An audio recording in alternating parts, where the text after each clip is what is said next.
어제 제가 이제 보편적인 구원에 대한 이야기를 했습니다.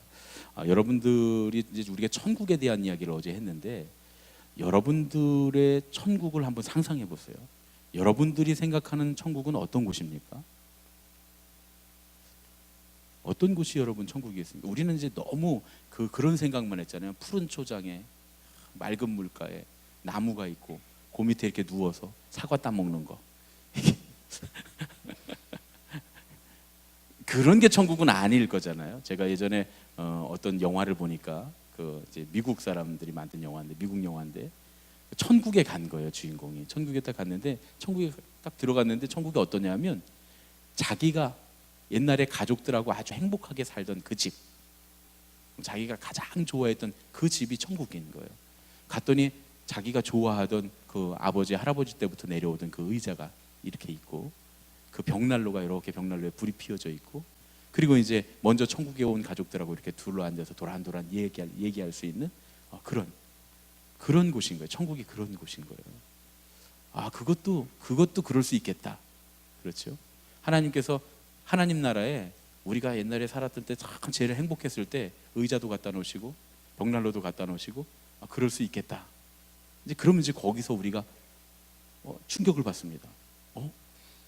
그러면 의자도 구원을 받았나? 벽난로도 구원을 받았나? 의자가 예수를 믿어서 구원을 받은 걸까? 근데 천국에 들어갔으니까 구원받은 건 맞잖아요. 그렇죠? 옛날에 그 할아버지부터 내려오던 그 의자가 천국에 가 있으니까 구원을 받은 건 맞죠. 그렇죠? 아닙니까? 지옥에 갔으면 심판받은 건데 천국에 가 있으면. 자, 그런데 이제 그 옆에 내가 키우던 강아지가 있어요. 그러면 그 강아지는 구원받은 거 아닙니까? 예? 강아지가 예수 믿어서 구원받았나? 어떻게 믿음을 가졌지? 아무도 전도하지 않았는데? 주인들이 교회 다니는 거 보고 같이 가서 멍멍하면서 찬송가를 불렀나? 이런 걸 보편적인 구원이라고 하는 겁니다. 강아지나 뭐 거북이나 짐승들이나 의자나 나무나 이런 것들은 자기가 예수님을 믿어서 구원받을 수가 없어요. 그러나 로마서에 보면 사도 바울이 그러잖아요. 우리가 타락하게 되므로 온 만물이 탄식하며 다 타락하게 됐다.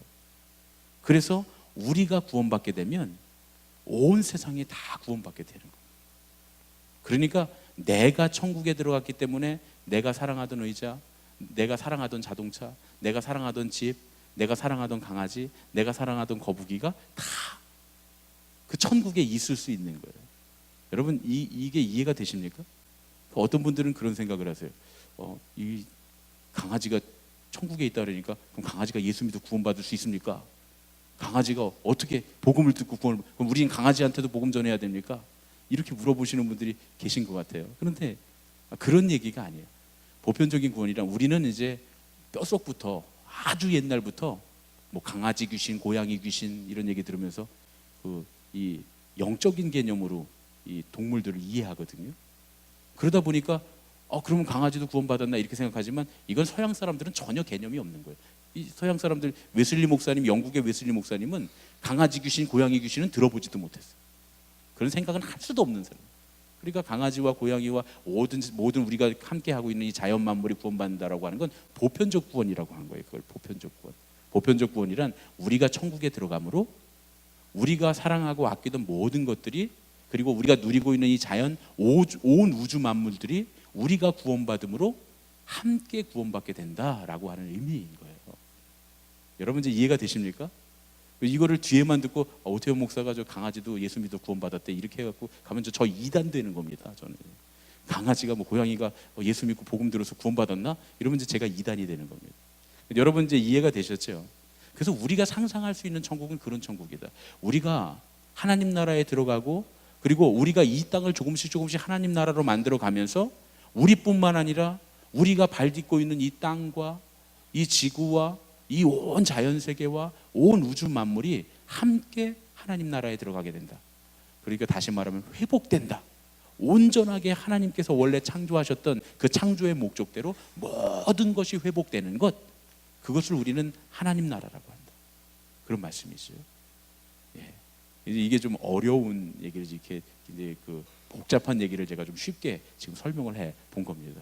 그런 보편적인 구원에 우리가 있다. 그러니까 우리가 생각하는 하나님 나라는 우리가 생각할 수 있는 가장 좋은 것입니다. 우리가 생각하는 가장 좋은 것, 우리가 생각할 때 마땅히 하나님 나라에 그것이 있어야 된다고 생각하는 건 다 하나님 나라에 있는 것. 하나님의 눈으로 볼 때 하나님께서 이렇게 생각하실 것 같은 것들은 다 우리가 꿈꾸는 하나님 나라에 있다. 그리고 우리는 그것을 꿈꾸면서 나아간다. 그런 얘기죠. 그래서 결국 그곳에 들어갈 때, 그 하나님 나라가 완성될 때 우리는 승리를 맛보게 된다. 그런 말씀입니다. 미국의 한 가정이 온 가족이 말씀을 함께 묵상하는 그런 가족이 있었다 그래요. 어느 날 함께 하나님의 말씀을 묵상하고 나서 아빠가 아이들한테 누가 한번 천국이 어떤 곳인지 말해볼래? 하고 물어봤습니다. 그랬더니 7살짜리 막내가 손을 번쩍 드는 거예요. 그리고 아빠, 제 생각에는 하늘나라는 이럴 것 같아요. 우리 가족이 천국에 다 같이 도착하면 천사들은 우리들의 이름이 적힌 커다란 책을 보면서 이름을 부를 거예요. 천사가 먼저 아빠를 부르겠죠? 그러면 아빠가 여기요 하고 대답하실 거예요. 그러면 또 천사는 엄마를 부를 거예요. 그러면 엄마도 여기요 하고 대답하겠죠? 그러면 누나와 형들을 부를 거예요. 그러면 다들 여기요 여기요 하고 대답할 거예요. 그리고 마지막으로 천사가 나를 부를 거예요. 그런데 나는 걱정이 있어요. 내가 키가 너무 작아서 천사가 못 볼까 봐요. 그래서 나는 점프를 할 거예요. 그리고 큰 소리로 대답할 거예요. 여기요. 그런데 며칠 후에 그 가정에 큰 사고가 납니다. 막내가 스쿨버스를 타러 가다가 교통사고를 당하게 돼요. 그리고 급하게 병원으로 옮겼지만 혼수 상태에 빠지게 됐고, 가족들이 밤새 기도했지만 전혀 움직이지 않게 됩니다. 그런데 새벽녘에 막내의 몸이 조금 움직이는 게 느껴졌습니다. 가족들이 다 희망을 걸고 막내를 쳐다봅니다. 그때 이 꼬맹이 막내의 입술이 조금씩 움직이면서 숨이 끊어지기 전에 마지막 순간에 가족들에게 한마디를 꼬마가 들려줍니다. 여기요. 지어낸 이야기인지 소설에 있는 건지 제가 잘 모르겠어요. 어디서 제가 본 글인데 이 이야기의 내용은 그런 겁니다. 비록 어린 7살짜리 꼬마였지만 자기가 믿는 대로 하나님 나라에 들어갔고 짧은 인생이지만 자기 인생의 승리자가 되었다. 그런 얘기입니다. 그래서 그 가족들은 슬픔 중에도 큰 위로를 받게 되었다. 그런 이야기입니다. 여러분, 우리가 몇 년을 살든 몇십 년을 살든 혹은 100년을 살든 우리 인생의 가장 중요한 건 아마 우리 인생의 마지막일 겁니다. 서양 속담에 그런 게 있다 그러잖아요. 끝이 좋으면 다 좋다. 그런 말이 있다 그래요. 과연 우리 인생의 마지막은 어떻게 될까요? 아마도 우리는 모두 다 각자 다른 모습으로 우리의 인생의 마지막을 맞이하게 될 겁니다. 그때 우리는 과연 승리자일까요? 패배자일까요? 물론 우리는 우리가 승리자가 될 것을 믿습니다. 아멘. 혹시 누군가 그렇게 물을 수도 있습니다. 어떤 사람이 우리의 모습을 보면서 당신 지금 모습을 보면 도저히 승리자처럼 보이지 않는데, 혹은 나 스스로 내 모습을 보면서도 승리자는커녕 야, 참 나는 패배했구나, 나는 졌구나, 패배자구나 이렇게 느낄 수도 있습니다. 그러나 예수님은 우리에게 한 가지를 약속해 주셨습니다. 우리는 승리하게 될 것이다. 오늘 말씀을 통해서 우리에게 그렇게 약속해 주십니다. 지금 우리의 모습이 영광스러운 왕자에 앉은 모습이 아니라 할지라도, 우리가 모든 일에 다 승리자의 위치를 차지하지는 못한다 할지라도, 또 우리가 하는 모든 일들이 다 승리로 귀결되지는 않는다 할지라도, 그럼에도 불구하고 우리는 결국 승리하게 될 줄로 믿습니다. 지금 우리의 모습이 그렇지 못하기 때문에 우리에게 믿음이 필요한 겁니다. 지금 우리의 모습이 승리한 모습이 아니기 때문에 우리에게 믿음이 필요한 겁니다. 마라톤을 달려갈 때 달려가는 동안에는 다 엎치락뒤치락 할 수도 있고 중간쯤 서 있을 수도 있고 뒤쪽에 서 있을 수도 있습니다. 그러나 마지막 결승골을 딱 통과하는 순간에 그때 맨 앞에 있는 사람이 승리자 아닙니까? 우리가 살아가는 인생 가운데는 때로는 처지는 것 같고 부족한 것 같고 모자란 것 같고 진 것 같을 수도 있습니다. 그러나 중요한 건 마지막 하나님의 나라에 딱 들어가는 순간에 우리가 승리자가 되는 것이 아니겠습니까? 그러니까 우리가 승리자가 되기 위해서 우리에게 진짜 필요한 건 뭐냐? 믿음입니다. 우리는 반드시 이 결승점을 통과하게 될 것이다. 하나님 나라에 들어가게 될 것이다. 하나님께서 주시는 면류관을 쓰게 될 것이다 하는 믿음. 또 그것뿐만 아닙니다. 내가 기도하고 있는 이 모든 사람들, 내가 구원받게 하기 위해서 기도하고 있는 모든 사람들, 결국 그 마지막 끝에는 하나님 나라에 들어가게 될 것이다 라고 하는 믿음이 있을 때 우리는 포기하지 않고 기도할 수 있는 겁니다. 그리고 이 승리는 우리의 어떠함 때문이 아니라, 우리의 실력과 능력으로서가 아니라 주님의 사랑으로서 얻는 승리이기 때문입니다. 그래서 우리는 우리를 승리자로 만드시는 주님을 신뢰하는 믿음이 필요합니다. 그게 승리자가 되기 위해서 가장 중요한 필수 조건입니다. 믿음. 우리 교리적 선언과 신앙 고백, 우리 이제 어제 사회신경에 대해서 이렇게 알려드렸더니 많은 분들이 굉장히 좋은 답을 주셨어요. 우리 감리교회가 이렇게 좋은 교단인지 몰랐다. 저희도 이 목사님들하고 이렇게 이제 전사님들하고 같이 앉아서 이야기하면서 그런 얘기를 했어요. 이렇게 좋은 신앙 고백을 해놓고 왜 그렇게 싸우고 잘못하고 실수하고 난리, 이거대로만 하면 정말 세계에서 최고 좋은 교회가 될 텐데 왜들 이렇게 좋은 걸 만들어 놓고 이대로 하지 않느냐. 중요한 건 그렇게 선언하는 게 중요한 게 아니라 그대로 믿고 그대로 하려고 애쓰는 게 더 중요하지 않은가, 그런 말씀이죠. 이제 오늘은 우리 교리적 선언 감리회 신앙 고백의 마지막 줄을 우리가 함께 읽을 겁니다. 순서대로 읽을 텐데 우리 함께 한 목소리로 읽겠습니다. 우리는 의의 최후 승리와 영생을 믿노라. 아멘. 또 읽겠습니다. 우리는 예수 그리스도의 재림과 심판, 우리 몸의 부활과 영생, 그리고 의의 최후 승리와 영원한 하나님 나라를 믿습니다. 아멘. 여러분, 우리의 승리가 뭐냐? 영원한 하나님의 나라입니다. 영원한 생명, 영원한 하나님 나라를 소유하고 영원한 생명을 얻는 것입니다. 그러니까 우리의 승리는 이 땅에 있지 않다, 그런 얘기입니다. 보십시오. 이 땅에 있는 게 아니지 않습니까? 우리의 모습이 때때로 패배자의 모습으로 느껴지는 이유는 뭐냐? 대부분 세상에서 얻는 부귀와 영화를 얻지 못했기 때문 아닙니까? 그런 것 얻지 못했기 때문이라면, 그러나 사실 그런 것들은 승리와는 하나도 상관이 없는 것이다, 그런 얘기입니다.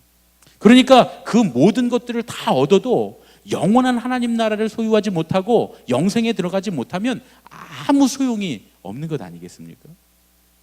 부자 청년이 하루는 예수님께 찾아와서 어떻게 하면 영생을 얻을 수 있습니까? 하고 묻습니다. 그랬더니 예수님께서 하나님을 사랑하고 이웃을 사랑하라, 이렇게 말씀하세요. 그리고 돌아가서 가난한 사람들에게 네 재산을 다 나눠주고 와서 나를 따르라, 이렇게 말씀하십니다.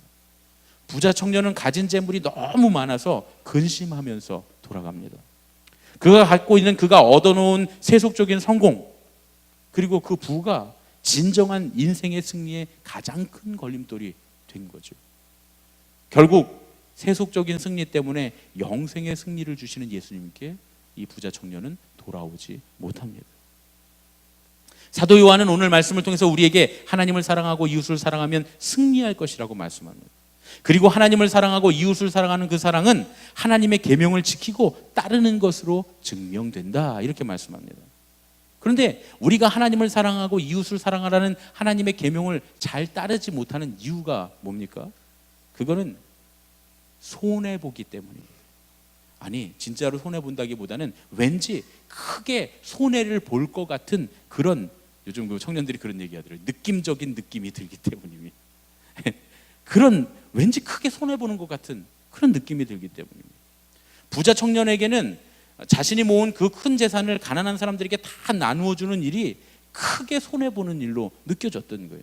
그래서 영원한 하나님의 나라의 문턱에 서 있다가 근심하면서 세상으로 돌아갑니다. 우리가 하나님의 계명을 온전히 따르겠다고 결단하지 못하는 이유도 마찬가지입니다. 하나님 뜻대로 하려면, 하나님을 사랑하려면 왠지 선교사가 되어서 막 오지 같은 데 가야 될 것 같고, 내 아들을, 내 딸을 왠지 선교사로 저 오지 같은 데 보내야 될 것 같은 그런 불안한 마음이 드는 거예요. 또 이웃을 사랑하려고 하면 왠지 내가 너무 미워하는 그 사람에게 고개를 숙이고 무릎을 꿇어야 하는 그런 일이 생길 것 같기 때문입니다. 너무나 큰 손해를 봐야 될 것 같기 때문이에요. 여러분, 아주 재밌는 일은 이 부자 청년이 근심하며 돌아갈 때 예수님의 제자들이 걱정했다는 거예요. 도대체 누구라서 천국에 갈 수 있단 말이냐, 이러면서 천국에 갈 것에 대한 걱정을 해요. 그런데 가만히 생각해 보면 우스워요. 자기들이 왜 걱정합니까? 돈도 없는 사람들이, 가난한 사람들이 이미 예수님 따라 나섰기 때문에 집도 절도 다 팔고 재산도 다 팔고 가난해서 예수님 따라가는데 부자가 천국에 못 들어간다 그러니까 이 제자들이 깜짝 놀래요. 아, 그러면 누구라서 천국에 들어간단 말이냐 이러면서 서로 걱정을 해요. 여러분, 근데 제자들이 우스운 게 아니라 우리도 똑같습니다. 부자 청년이 모든 재산을 팔아 하나님께 드리고 가난한 사람들이 나눠주고 나를 따르라 하니까 근심하며 갔다 그러니까 우리도 다 근심해요. 근데 여러분 가만히 보세요. 우리는 부자 아니잖아요. 왜 근심합니까? 우리 중에 무슨 뭐 몇백억 재산 가진 분이 계십니까? 부자 청년처럼 사회적으로 다 공회회원이면 국회의원 정도 돼야 되는데 우리 중에 국회의원 정도 되는 사람이 있습니까? 근데 왜 걱정합니까? 뭔가 크게 손해볼 것 같은 거예요. 괜히. 여러분 중에 자식들을 다 선교사로 보내고 무슨 이슬람 선교 같은 데 가서 순교당하고 그런 분들 있습니까? 없잖아요, 우린. 예. 근데 왜 걱정합니까, 도대체? 왜 하나님 앞에 지금 있는 걸 드리고 하나님께 의지하고 하나님 온전히 신뢰하고 하나님께 다 맡기라고 그러는데 왠지 그러면 손해볼 것 같은 거예요. 물론 손해볼 수 있습니다. 때때로 하나님의 계명을 따르기 위해서는 우리가 생각했던 것처럼 정말 하나님께서 가라는 곳에 가야 될 수도 있고, 때로는 우리가 억울해도 나를 미워하는 그 사람 앞에 내가 무릎을 꿇고 고개를 숙일 때도 있을 수 있습니다. 그럴 수 있죠. 우리가 하기 힘든 일을 하나님의 계명을 따르기 위해서는 해야 될 때도 있습니다. 그런데 더 중요한 건 그게 진짜 손해일까요? 우리가 그렇게 생각하는 이유는 사실 믿음이 없기 때문 아닙니까? 우리가 추구하는 하나님 나라와 영생이 때로는 우리의 수고와 우리의 자존심의 대가로 그것을 바꾸기에는 별로 대단해 보이지 않는 거 아닙니까? 그러니까 우리 삶의 가장 큰 승리는 분명 하나님 나라인데 하나님 나라가 그렇게 가치 있어 보이지 않기 때문에 우리의 수고나 우리의 손해나 혹은 우리의 자존심이 하나님 나라보다 더 커 보이기 때문에 그래서 우리가 불안해하고 아까워하고 그러는 것 아니겠습니까? 여러분, 우리 삶의 가장 큰 승리는 분명 하나님의 나라인 줄로 믿습니다. 우리가 얻은 영원한 생명이 이 세상의 그 어떤 것보다 더 값진 줄로 믿습니다. 여러분, 우리는 얼마의 돈을 벌기 위해서도 참 수고합니다. 애씁니다. 여기 모인 우리들 중에는 가족들을 부양하기 위해서 생활전선에서 몸이 부서져라 일하는 사람들도 많이 있습니다. 우리는 내 삶의 약간의 풍요로움을 위해서 얼마든지 자존심을 버릴 수 있습니다. 우리에게 이익을 주는 사람들에게 상냥하게 고개를 숙이고 무릎을 꿇을 수가 있습니다. 아마 우리 중에는 내가 전혀 잘못한 일이 없는데 그 사람이 다 잘못해놓고 나한테 한 10억 좀 줄 테니까 네가 잘못했다고 나한테 무릎을 꿇어. 그러면 얼마든지 가서 무릎 꿇을 사람들이 있지 않습니까? 여러분 자존심이 강해서 안 합니까? 저도 장담 못 하겠습니다. 제가 잘못한 게 아니라 그 사람이 100% 잘못했는데 내가 10억 줄 테니까 너 무릎 꿇고 잘못했다 그래. 그럼 가서 제가 무릎 꿇고 잘못했다고 그럴 수도 있을 것 같아요. 그까짓 건 뭐 아무것도 아니죠. 그런데 왜 하나님을 사랑하는 마음으로 또 상대방의 영혼을 사랑하는 마음으로 억울함에도 불구하고 무릎을 꿇고 고개를 숙이라고 하면 왜 그렇게 못하는 걸까요? 그게 10억보다 가치 없는 겁니까? 그 사람의 영혼을 구원하고 그리고 하나님의 사랑을 실천하는 것, 그것이 10억보다 가치가 없는 것입니까? 그렇게 생각하니까 못하는 거겠죠. 우리는 얼마의 황금에도 당연히 무릎을 꿇고 하나님의 계명을 지키는 일에는 절대로 그렇게 할 수 없다고 그렇게 생각하고 있는 건 아닙니까? 그렇다면 근심하며 돌아간 부자 청년보다도 훨씬 불쌍한 사람들 아니겠습니까? 최소한 부자 청년은 근심했잖아요. 우리는 너무나도 명확하게 이런 태도로 살고 있다면, 우리가 그렇게 살고 있다면 하나님을 사랑하고 이웃을 사랑하는 하나님의 계명을 지키는 그 승리를 돈 10억보다 못하게 여기고 있는 겁니다. 사랑하는 여러분, 지금부터 우리가 그걸 믿게 되기를 바랍니다. 수십억 원보다 하나님을 사랑하고 이웃을 사랑하는 것이 더 가치 있는 일인 줄로 믿습니다. 그것이 하나님의 계명을 지키는 것이고, 그것이 우리의 승리고, 그것이 우리가 이루어가는 천국이기 때문입니다. 거기에 영생이 있고, 거기에 하나님의 나라의 영원한 나라가 있기 때문입니다. 그러니까 수십억 원과 비교할 때 그냥 가치 있는 게 아니라 비교도 할 수 없을 만큼 더 큰 가치가 있는 겁니다. 그 보화를 밭에서 캐낸 사람이 자기 재산을 다 팔아서 그 보화를 사는 이유는 뭡니까? 가치의 차이가 엄청나기 때문이죠. 우리가 우리의 자존심도 버리고, 때로는 우리가 억울해도 하나님의 나라를 위해서 그 영혼을 구원하기 위해 고개를 숙이고 무릎을 꿇고, 때로는 그 억울함을 감내할 수 있는 것, 그 뒤에 숨겨져 있는 영원한 생명, 구원의 가치, 하나님의 나라의 가치가 우리의 자존심이나 물질적인 것, 그것을 훨씬 뛰어넘는 훨씬 큰 가치이기 때문입니다. 예수님은 어떻게 저렇게 부자 청년에게 그렇게 쉽게 재산을 다 버리고 예수님을 따르라고 하시지?